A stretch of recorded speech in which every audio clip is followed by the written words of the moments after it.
Se voi siete d'accordo, lunedì mattina, lunedì 2 settembre, quando l'ATER apre dalle 9:30 alle 12, noi facciamo un presidio davanti come inquilini.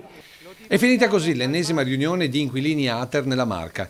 Ieri sera tra i palazzoni di Via Via e la Conegliano, dove si è ripetuto il copione di tutti gli altri incontri in provincia, con residenti arrabbiati per i rincari, ma anche già disillusi sulla regione, sul fatto che ritorni sui propri passi. È un voler approfittare di una situazione molto critica e molto particolare.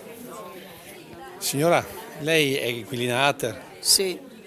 Quanto le hanno aumentato? Guarda, non che disegna se non mi ciappa male. Perché? Perché prima mi hanno detto di aumentare, perché io vivo con mio marito e 2 figli. Prima per 2 figli 40 euro a testa, che venivano 80 euro al mese, in più di quello che pagavo, arrivavo quasi a 200 con l'aumento che mi hanno. Però mi hanno triplicato. Non mi hanno messo quello che mi hanno detto, ma hanno triplicato l'affitto. Io faccio portavoce di mia mamma di 95 anni.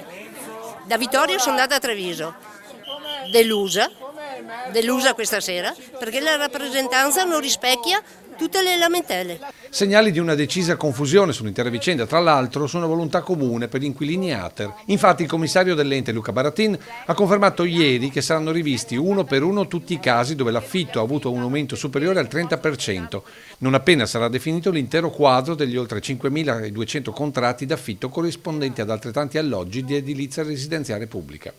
Commissario che ha anche confermato come i parametri al momento sono sotto i 15.000 euro di reddito annuo e situazione patrimoniale inferiore ai 100.000 euro e che invece sul parametro dei 20.000 euro per l'eventuale sfratto si sta già ragionando per una possibile revisione.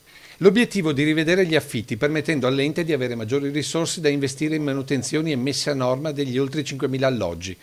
Oltre a questo, anche in futuro, i nuovi cantieri per altrettante abitazioni.